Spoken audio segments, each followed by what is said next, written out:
रफ्ता रफ्ता वो मेरी हस्ती का सामा हो गए। रफ्ता रफ्ता वो मेरी हस्ती का सामा हो गए। पहले जा फिर जाने जा फिर जाने जाना हो गए। रफ्ता रफ्ता वो मेरी हस्ती का सामा हो गए। हाय, सलाम, नमस्ते। मैं हूँ वृंदा हयात वैद और आज साहिर की वीडियोस के दरमियान मैं आपके लिए एक गज़ल लेकर आई हूँ जो कि एक अंडरस्टैंडिंग या डिकन्स्ट्रक्टिंग का गज़ल एपिसोड है। ये गज़ल जो है आजकल बहुत फिर से पॉपुलर हो रही है, फिर से लोग इसे सुन रहे हैं, फिर से लोग इसे एंजॉय कर रहे हैं, रेलिश कर रहे हैं। और अक्सर यूँ होता है कि ये गज़ल जहाँ भी गाई जाती है वहाँ पर सिर्फ गाई ही जाती है। वहाँ पर एक तरीके से जो इसके मुश्किल अल्फाज हैं उन्हें नहीं बताया जाता, यानी उन्हें एक्सप्लेन नहीं किया जाता, उन्हें डिकन्स्ट्रक्ट नहीं किया जाता। और जाहिर सी बात है कि हम एक चीज़ को समझ कैसे सकते हैं यदि हमें उसके शब्द ही ना समझ आए तो, राइट?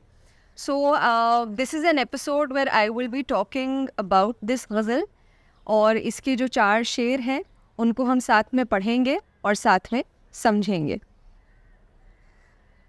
तो पहला शेर तो बहुत फेमस है जो मैंने अभी सुनाया भी आपको, लेकिन उससे भी पहले ये समझना और जानना ज़रूरी है कि ये गज़ल जो कि इतनी पॉपुलर है मेहदी हसन साहब के नाम से, लोग समझते हैं कि ये मेहदी हसन साहब ने ही लिखी है, लेकिन ये उन्होंने नहीं लिखी है। मेरे पास एक पूरा कागज़ है जहाँ पर मैंने लिखी भी हुई है, सब मेरे नोट्स इस कागज़ पर लिखे हुए हैं। तो इसलिए ये जानना ज़रूरी है कि ये गज़ल जो लिखी गई है वो तस्लीम फ़ाज़ली की लिखी हुई गज़ल है। तस्लीम फ़ाज़ली जो थे वो इसके शायर थे। तो रफ्ता रफ्ता वो मेरी हस्ती का सामा हो गए।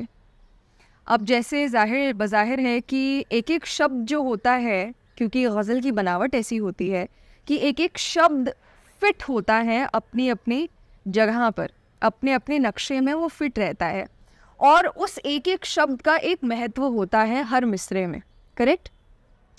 तो गज़ल का जो क़ायदा होता है वो यही होता है कि अलग अलग मैसेजेस होते हैं, लेकिन जब वो आप साथ में पढ़ेंगे तो वो आपको एक यूनिटरी मैसेज उसका मिल रहा होगा। तो इसका यूनिटरी मैसेज जो हमें मिलता है वो है कि धीरे धीरे गुज़रते हुए, रफ्ता रफ्ता का मतलब क्या होता है? रफ्ता रफ्ता का मतलब होता है एक ऐसी चीज़ जिसकी पेस जो होती है वो बहुत स्लो होती है, जो गुज़रते गुज़रते गुज़रते गुज़रते हमें कोई चीज़ दे जाता है, राइट? तो इसलिए जो शायर हैं वो कहते हैं कि भाई रफ्ता रफ्ता वो मेरी नहीं, वो मेरी हस्ती का सामा हो गए। जाहिर सी बात है, हस्ती तो बहुत ही कॉमन पार्लेंस है कि भाई हस्ती का मतलब अस्तित्व होता है, आपकी आइडेंटिटी होती है। सामा होता है, यूजुअली हम सामान के लिहाज से उसे इस्तेमाल करते हैं, तो भाई सामा होता है, यूजुअली हम कहते हैं ना कि मटीरियल चीज़ें, लगेज, हमारा लगेज एयरपोर्ट पे आता है तो भाई हमारा सामान आ गया है। तो जब हस्ती का सामा क्या होता है, यानी आपकी आइडेंटिटी, आपकी अस्तित्व, आपकी हस्ती का सामा क्या है? आपकी हस्ती का सामा वो हर चीज़ होगी जो आपको इन्फ्लुएंस करती है, जो आपको अफेक्ट करती है, जिसके आप करीब अपने आप को महसूस करते हैं। तो इसलिए रफ्ता रफ्ता यानी गुज़रते हुए, मध्यम पेस में गुज़रते हुए वो मेरी हस्ती का सामा हो गए, यानी कि उन्होंने गुज़रते हुए मुझे इस तरीके से छुआ है, इस तरीके से इन्फ्लुएंस किया है कि वो अब यूँ लगता है कि मेरी जो आइडेंटिटी थी उनसे पहले, उनके आने से, उनके गुज़रने से पहले, उसमें बहुत सारी ऐसी चीज़ें थी जो कि अब उन्होंने मुझे बख्श दी हैं, उन्होंने मुझे दे दी हैं। रफ्ता रफ्ता वो मेरी हस्ती का सामा हो गए। पहले जा फिर जाने जाना हो गए। ये बहुत ज़रूरी है समझना, क्योंकि ये कंकरेंटली आपके अगले अशार में भी आता है। लेकिन उससे पहले मुझे लगता है कि एक बार हम पूरी गज़ल पढ़ लेंगे, यानी कि वो जो 4 शेर हैं हमारे पास वो पढ़ लेंगे, तो बहुत हद तक कई चीज़ें होंगी जो कि पढ़ने के लिहाज से हमें पहले ही समझ आ जाएंगी, क्योंकि गाने में हम ऐसे रम जाते हैं कि हमें उसके मतलब से इतना कोई वो नहीं होता है, लेकिन पढ़ते वक्त हम मतलब खोजते हैं। तो इसलिए इसको एक दफ़ा हम पढ़ लेते हैं। रफ्ता रफ्ता वो मेरी हस्ती का सामा हो गए, पहले जा फिर जाने जा फिर जाने जाना हो गए। दिन ब दिन बढ़ती गई उस हुस्न की रानाइयाँ, पहले गुल फिर गुलबदन फिर गुलबदामा हो गए। आप तो नज़दीक से नज़दीक तर आते गए, पहले दिल फिर दिलरुबा फिर दिल के मेहमा हो गए। प्यार जब हद से बढ़ा सारे तकल्लुफ़ मिट गए, आपसे फिर तुम हुए फिर तू का उन्वा हो गए। रफ्ता रफ्ता वो मेरी हस्ती का सामा है गए। तो जी अब हम वापस आ जाते हैं कि हम पहले शेर का दूसरा मिसरा समझ रहे थे। अब इससे पहले कि मैं एक डीप डाइव करना शुरू करूं, मैं आपको बता दूं कि हम 14 और 15 तारीख को, which is 14th and 15th of October, मैं एक वर्कशॉप कर रही हूँ in collaboration with moonshine Studios. This is a live workshop in Mumbai.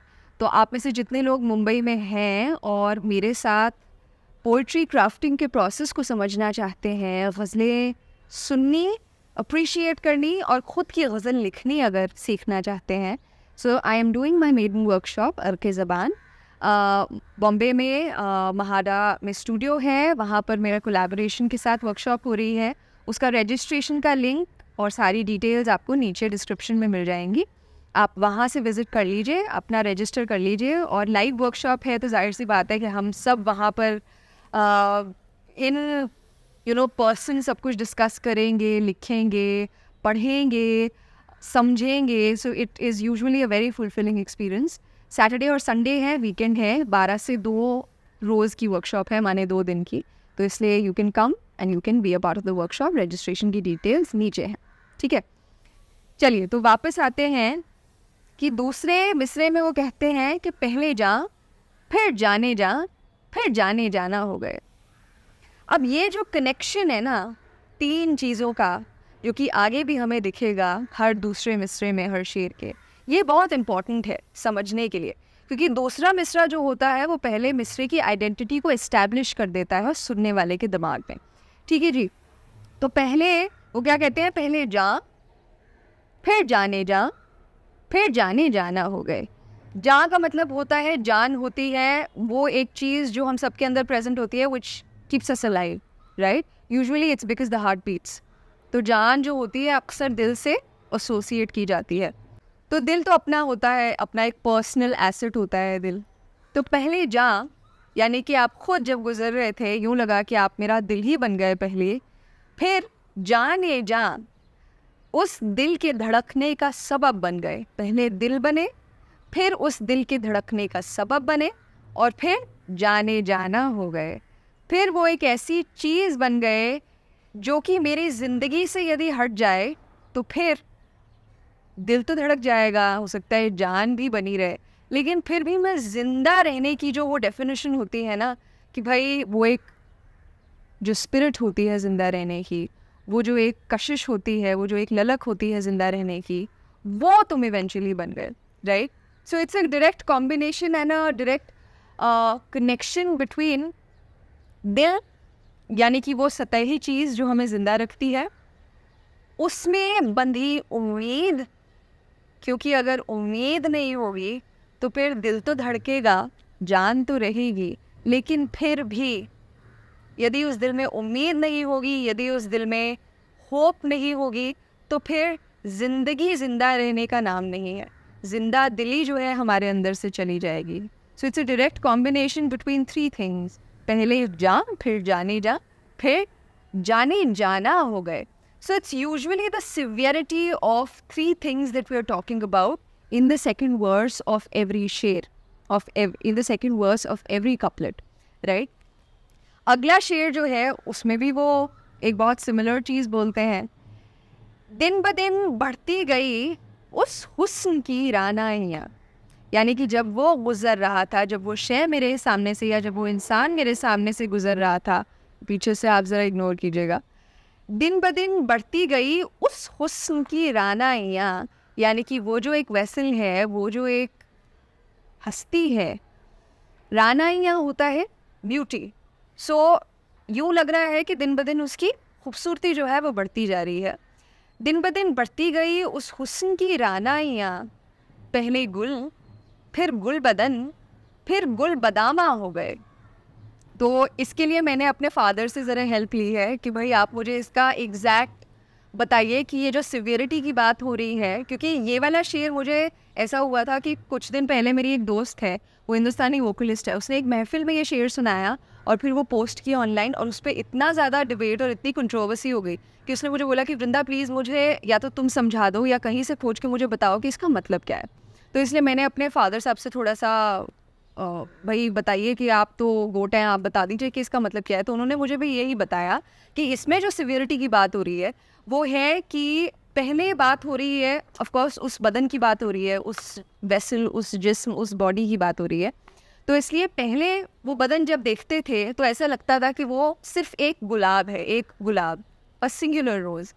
तो पहले गुल, फिर गुल बदन, फिर क्या हुआ, फिर मुझे यूँ लगा कि अब सिर्फ ये एक गुलाब नहीं है, अब ये एक गुच्छा गुलाबों का जो होता है वो बन गया है।